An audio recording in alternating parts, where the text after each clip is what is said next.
আজিৰ দিনটোলৈকে আমি অকলেই থাকিম, আমি কাৰো ওচৰত আমাৰ দলে কাৰো ওচৰত হাত পাতিব নাযায়, আমাক লওক, আমি আপোনাৰ লগত আহি আছো, আপোনালোকে আমাক লৈ কৰক, এই কথাবিলাক আমি নাপাতো। নমস্কাৰ, পলিটিকেল বাৰ্তালৈ স্বাগতম জনাইছোঁ। মই গিয়াছুদ্দিন আহমেদ আৰু এই মুহূৰ্তত লৈ আহিছোঁ এক ৰাজনৈতিক খবৰ, গুৰুত্বপূৰ্ণ খবৰ।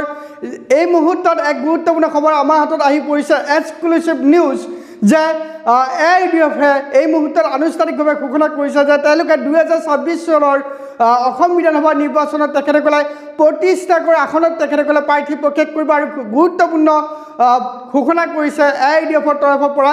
আজিৰ দিনটোত AIUDFে বিধায়ক আৱাস গৃহত তেখেতসকলে এখন বৈঠক অনুষ্ঠিত কৰিছিলে আৰু বৈঠকৰ অন্তত সংবাদমেল সম্বোধন কৰি তেখেতসকলে জনাইছে যে AIUDFে 25খনকৈ আসনত তেওঁলোকে নিজাববীয়াকৈ প্ৰাৰ্থিত্ব প্ৰক্ষেপ কৰিব।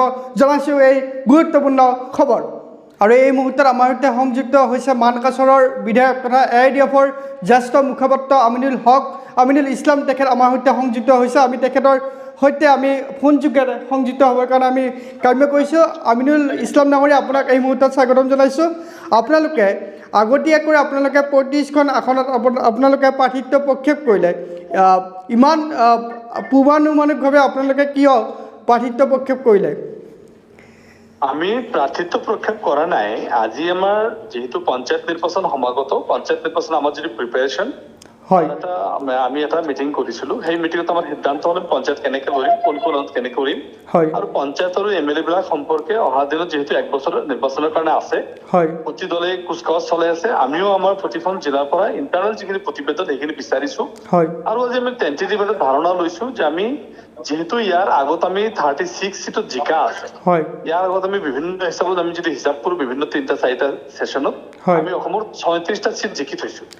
তো সেইকাৰণে আমি 35+1-2 এজন বেছি হ'ব পাৰে, দুজন কম হ'ব পাৰে, এইটো বেলেগ কথা, কিন্তু 36 যেহেতু আমি আগতে জিকিছিলো সেইকাৰণে 35টো টাৰ্গেট কৰি আমি এটা মিছন ষ্টাৰ্ট কৰিছো। আৰু আমি যেহেতু সব জেগাত দিলে আকৌ কিছুমানে আলোচনা কৰিব, কিছুমানে ক'ব যে আগতে 70 সিট দিছে, বিজেপিক জিকোৱাৰ কাৰণে দিছে, আকৌ এইবিলাক বিভিন্ন কথা আহিব। সেইকাৰণে আমাৰ নিশ্চিত আমি আগতীয়াকৈ স্পষ্ট কৰিছো যে আমি অকলে লৰিম আৰু আমি 35 সিট লৰিম। সেই লৰাৰ সিদ্ধান্তটো আজি মোটামুটিভাৱে এটা হৈছে।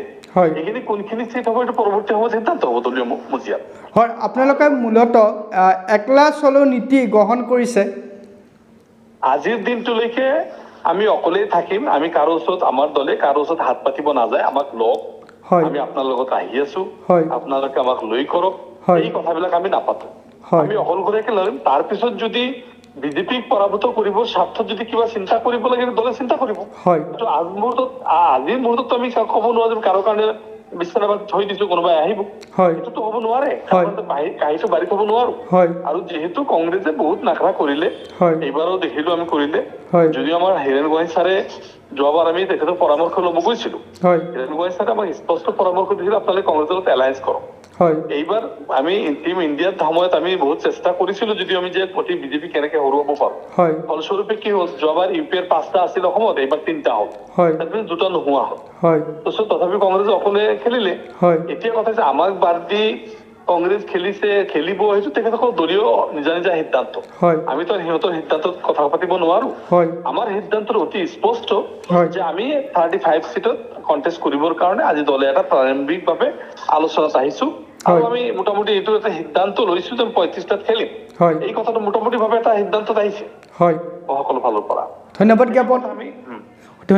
জ্ঞাপন কৰিছোঁ আমিনুল ইছলাম ডাঙৰীয়া, আপুনি আমাক এইখিনি সময় দিয়াৰ বাবে। পৰৱৰ্তী পৰ্যায়ত পুনৰ আপোনাৰ সৈতে আমি সংযুক্ত হ'ম। মুহূৰ্তত পলিটিকেল বাৰ্তাৰ প্ৰতিগৰাকী দৰ্শকলৈ আমি ধন্যবাদ জ্ঞাপন কৰিছোঁ আপোনালোকে সম্পূৰ্ণৰূপে আমাৰ বাতৰিটো চোৱাৰ বাবে। ধন্যবাদ।